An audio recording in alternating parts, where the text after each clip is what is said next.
It's not about Donald Trump. We need to get rid of him. I'm uniquely qualified to get rid of Donald Trump because I refuse to fight this election on his turf using his tactics and his demeaning and degrading way of going about this. I've beat bullies before, not by taking on the bullies' tactics, but by calling others to show who we are. This is a referendum, as I said in my remarks, on who we're going to be to each other. Are we going to allow somebody to divide us, to degrade us, to demean us, or are we going to come together as a country to a sense of common purpose and common cause again? That's how I'm going to win this election and beat Donald Trump, and that's how I'm going to govern. I don't think that there's anything right now that has been more pressing or powerful or emotional than watching a photo of a father named Oscar Alberto Martinez Ramirez with his little daughter Valeria, who drowned. They drowned because of the policies of this administration. For every family like that, there are also families that are fleeing other circumstances who are undocumented. And I don't believe that we should separate those little children from their families.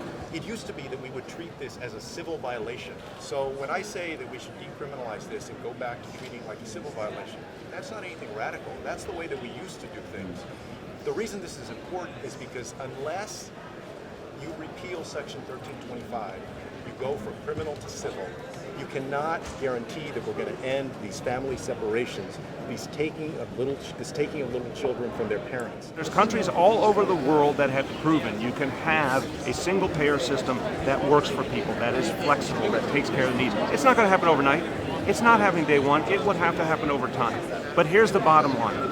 The current system is failing such a high percentage of Americans, and they know it, and they're angry about it, and they don't want this status quo. And we heard, look, I think that the trade war that President Trump is waging with China is very dangerous. There are issues that need to be addressed, no doubt about that, but the way that Trump is doing this, seemingly on a whim, very unpredictable, very emotional, is causing a lot of harm to domestic farmers, domestic manufacturers, and American jobs.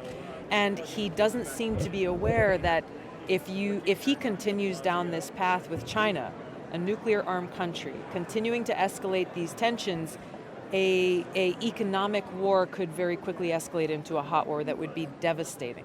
Was there anything out there? Yeah, well, we have. I mean, 72,000 people died last year, more than we lost in the Vietnam War. So obviously, we're not doing enough. We got a lot more to do. We got a lot more money that we need to invest into this, and we got to start preventing. And a lot of it's tied to economic anxiety too, which is why we've got to get the economy up and running again for working class people. It's set this peace process back at least a couple of years, and everything going on with Iran now. I mean, it's silly, distracted diplomacy. And, the next president's going to have a lot of messes to clean up.